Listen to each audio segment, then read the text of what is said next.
everyone. This is The Other Side of Midnight. I'm Frank Morano. Yesterday was primary day in a couple of states, including New York State. We now know the general election matchup for governor. There's also a host of other legal, political, and policy issues that we're going to tackle this hour and other issues in the news. And I can't think of three people with more expertise that are better suited to do it. I want to welcome first Dr. Frank Sorrentino. He is an award-winning political science professor, has been on the faculty of a number of universities and been the mentor to a number of prominent folks, including one of my favorite state Supreme Court justices, Ron Castorina. He's also the author of several books, including Presidential Power and the American Political System. Dr. Sorrentino, it's good to see you. It's great to be with you, Frank. Well, try that again, one more time. It's great to be with you. We don't want anybody not hearing you saying it's great to be with me. And somebody that's... Do I have to say that too? Somebody that's no stranger to controversy or this radio program is Andrew McKenna, former federal prosecutor and former federal prisoner, also the deputy director of the National Council on Alcoholism and Drug Dependence, and the author of a terrific book called Sheer Madness. Andrew, it's great to see you again, my friend. Great to see you, Frank. Thank you. And Andrew, in his political hat, was also formerly on the executive committee of the Reform Party and on the state committee of the SAM Party, and still with us, sticking around with us, we're getting our money's worth out of him, is E. O'Brien Murray, a veteran political consultant and crisis communications strategist. You're getting what you're paying for, buddy. Dr. Sorrentino, let me begin with you. The results in yesterday's primary, governor, lieutenant governor, state assembly. Any trends that you think we can divine from this? Any major surprises from where you're standing? No, not in New York State. I think Lee Zeldin is the organizational candidate of the Republican Party. He was so much better funded than I think the surprise is Andrew Giuliani doing as well as he did. Basically, I would say without any experience and without any political know-how except from his father, perhaps, and the name recognition. So I was somewhat surprised. I thought Astorino would do better. And so the way the map shapes out, it looks like Andrew Giuliani won the 5 boroughs of New York City. It looks like Rob Astorino won Westchester and the northern suburbs. It looks like Harry Wilson won a few counties upstate. And the rest of the state was just a wave for Lee Zeldin. He won western New York, upstate, downstate, certainly Long Island. Here, speaking of Andrew Giuliani, here's a little bit of his concession speech from last night in which he pledged himself to do whatever he can to help elect the fellow that just beat him, Lee Zeldin. New York truly is at a crossroads, ladies and gentlemen. We're at a time right now where we lead the country in out-migration. We know that. We all know the problems, and we know the solutions. We need somebody with the guts that's going to be able to turn that around. Somebody who's going to be able to bring crime down, somebody that's going to give Alvin Bragg that pink slip that he needs on day one of his administration. Andrew McKenna, you think Andrew Giuliani has a political future after this? What's your take? Well, I think he's a pretty savvy guy. And as Frank Sorrentino said, I can't believe I'm sitting at a table with Frank Sorrentino. We were just in the green room. I didn't know your last name was Sorrentino, and this guy's a rock star. But no, I think he does. I think he has good energy, and I was surprised to see him get nearly 100,000. Compared to Zeldin's, 140,000 votes or whatever it was. Is that correct? Yeah, ballpark. Yeah. And I think he does. He's got the right name, and depending on which circles you're in. So yes. Obi, Dr. Sorrentino alluded to the issue of money, which benefited Zeldin. Guy that spent a ton of money and finished last out of the 4 Republicans is Harry Wilson. What was it about Wilson's campaign that didn't seem to resonate? Unlike a lot of candidates, he really can't blame lack of resources for failure to get his message out. Let's look at the money. Where was it spent? It was spent against Lee, so that was trying to bring Lee's numbers down. It actually helped. If you look at the numbers, it's 44. Nobody had Lee at 44. If you had Lee at 44, they can work with you because they can teach everything. I mean, who had Lee at 44? Did anybody come on the show before tonight? I don't think so. No, it wasn't there. So the 44 outperformed across the board. I think for that point, Andrew's got a future in TV, and him coming second.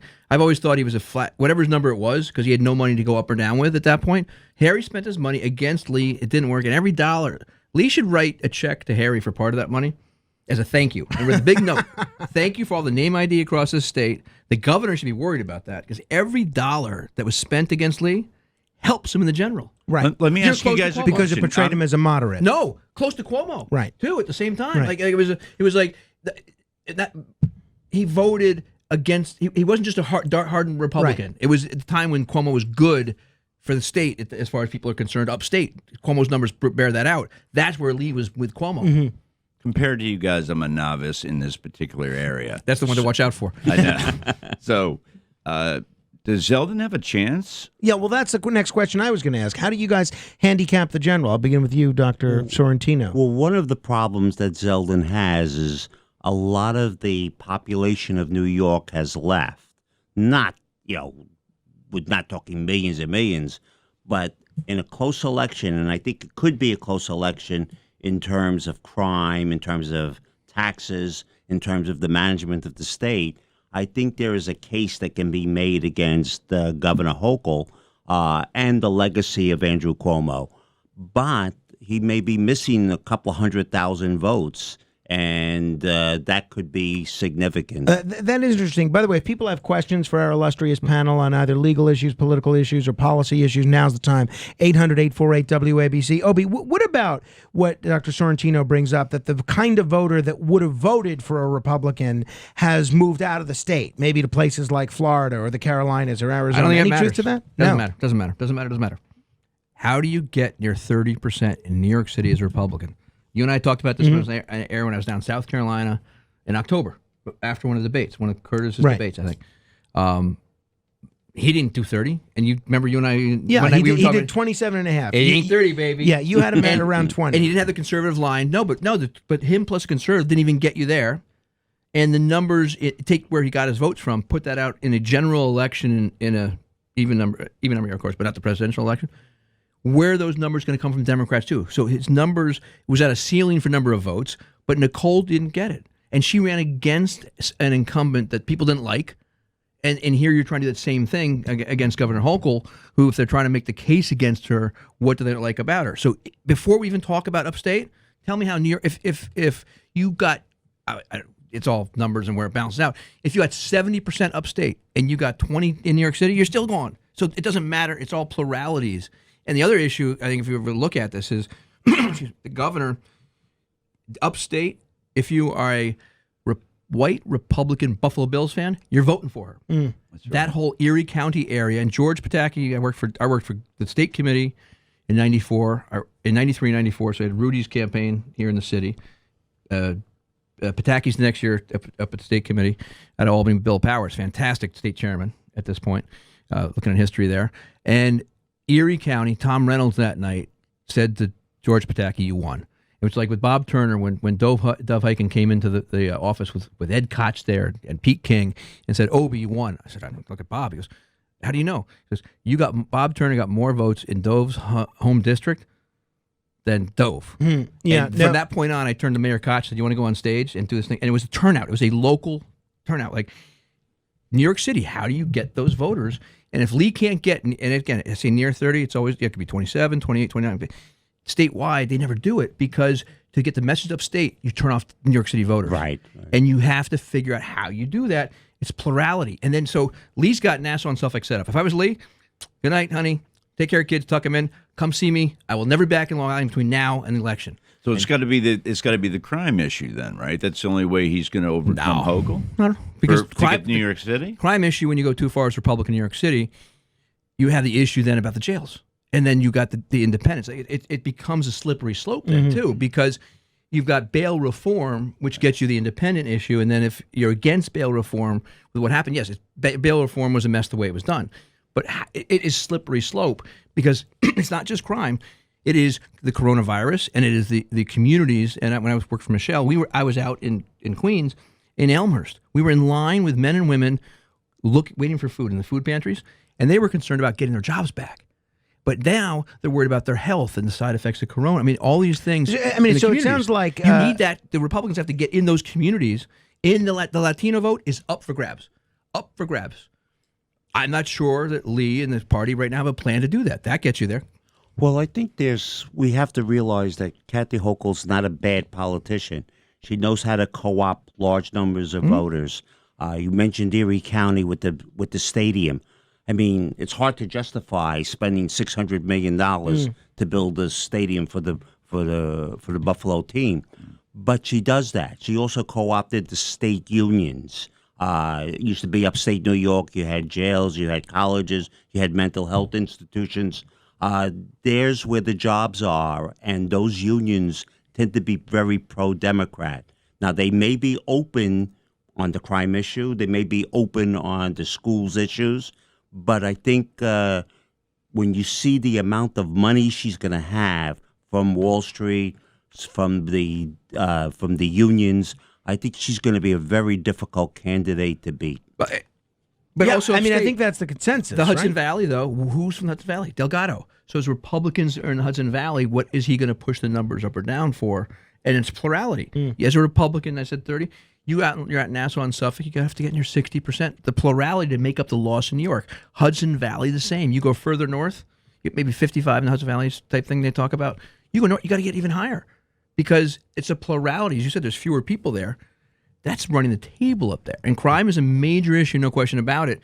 But it's got to be more than just the solutions. What do you do? Nuanced, right? And don't forget, Curtis did great in the Asian communities. I mean, that was a great community, and they turn out, and the Latinos turn out. But it's got to be enough in the city for the Republicans to grab to get that plurality down. It's going to be interesting. One of the things that I see potentially hurting Zeldin a great deal this year that wouldn't have been the case had he run 4 years ago is the abortion issue. With the decision by the Supreme Court in the Dobbs case to sort of kick the abortion issue to the states, you have a lot of pro-choice voters in New York that may be a little reluctant to elect a pro-life conservative as governor. Andrew, as a former prosecutor and a former attorney yourself, any insight on in terms of either the legal rationale behind Justice Alito's decision or the political ramifications as you see it? The problem with Roe was it was a terrible legal decision. It wasn't based on anything in the Constitution or in this country's history, or in England's history for that matter. It was made up law, basically, and it was judges legislating is what it was. So I was surprised that it lasted as long as it did. And I'm pro-choice, okay? So I'm not making the arguments either way. I'm just saying it was a terrible opinion, and it was easy for Alito to slice that up and bring everybody with him. He didn't bring Chief Justice. No, but that's Roberts. I mean, he's not, look at what he did with Obamacare, right? So it's... he did it with Sarbanes-Oxley before that. It was a case I brought up before the Supreme Court. Oh, is that right? Yeah. What do you see happening, Dr. Sorrentino, on the political ramifications of this now that it is a state issue? Well, I think it's not going to favor the Republicans in New York State. It could favor Republicans nationwide, but in New York State, it's a very, very pro-choice state. And what you might get, even though it might be through distortions, people think that abortion itself is in jeopardy. So they're going to be able to raise a lot of money. They're going to be able to intensify their vote and have a larger voter turnout. And I think that could hurt not only Zeldin, but it could hurt Republican candidates for Congress in New York State. Obi, what's your take? I just pulled up some numbers here now.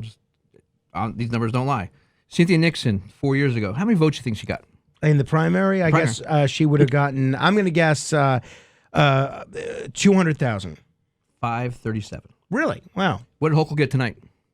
574. Wow. That would be a scary number to me. So that's how much bigger the turnout was for governor 4 years ago than today. Now, again, it was September. People knew about it, all these things. But we just had, a month ago, the Supreme Court case, the decision leaked, motivating factor. You had the Second Amendment decision this week. You had the abortion issue this week, and you had a chance to vocalize it today or yesterday, Tuesday. And a lot of freedom of religion decisions coming But the Democrats didn't. I'm looking at it live on. You guys saw me with the computer. They didn't show up. 863,000 voters showed up in the Democratic primary.